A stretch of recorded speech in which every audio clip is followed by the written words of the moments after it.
Hello, everyone, and welcome to our introduction to international wildlife law and policy. Today, we'll be exploring some of the key components that shape the protection and conservation of wildlife across the globe. More specifically, the sources of international wildlife law and policy. So, let's dive in. First up, treaties. These are formally concluded, legally binding agreements between sovereign states.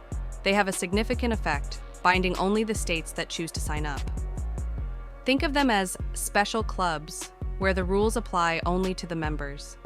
There's no obligation to join, but those who do are bound by the treaty's terms.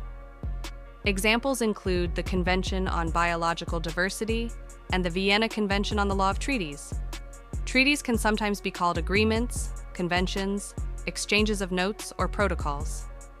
They play a crucial role in shaping international wildlife law by setting standards and goals for conservation efforts. Next, we have judicial decisions and writings. These are decisions made by courts in disputes between state parties.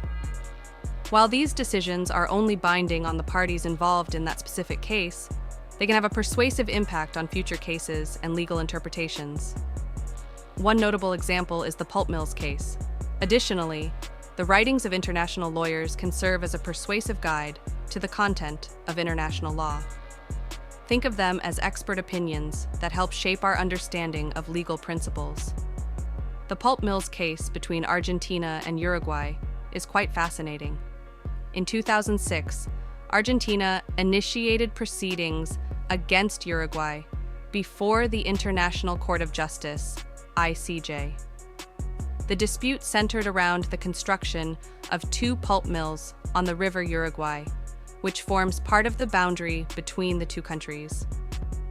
Argentina alleged that Uruguay had breached the 1975 statute of the River Uruguay by unilaterally authorizing the construction without prior notification and consultation.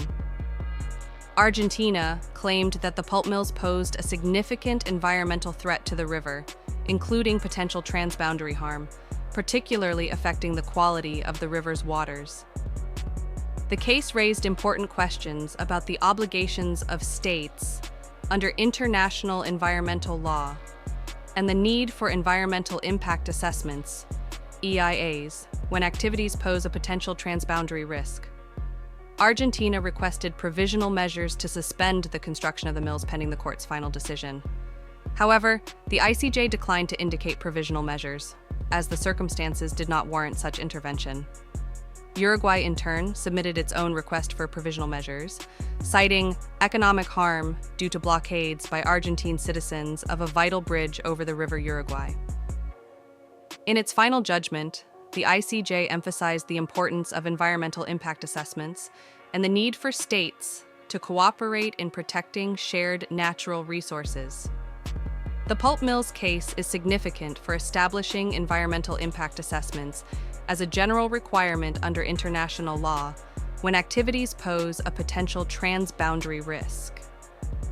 It underscores the importance of incorporating environmental considerations into international legal frameworks and strengthening global environmental governance and cooperation. The decision of the International Court of Justice was binding only on the parties concerned. Other countries were only encourages or persuaded other courts or countries to act according to that decision. Moving on, let's talk about customary international law.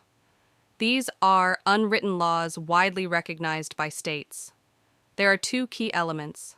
First, widespread and consistent state practice. And second, what's known as opinio juris, a belief in legal obligation.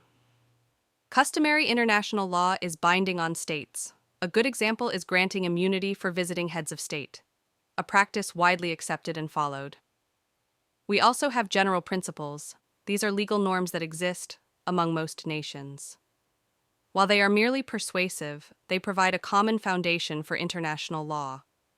Examples include principles of good faith, which encourage honest and fair dealings between states. Finally, we have soft law. This refers to non-binding instruments that are not legally enforceable, but still carry significant weight. Examples include UN guidelines and recommendations. While they may not have the force of law, They help shape international policies and practices. And there you have it, a brief overview of some of the key components of international wildlife law and policy. Each element plays a vital role in protecting our planet's precious wildlife.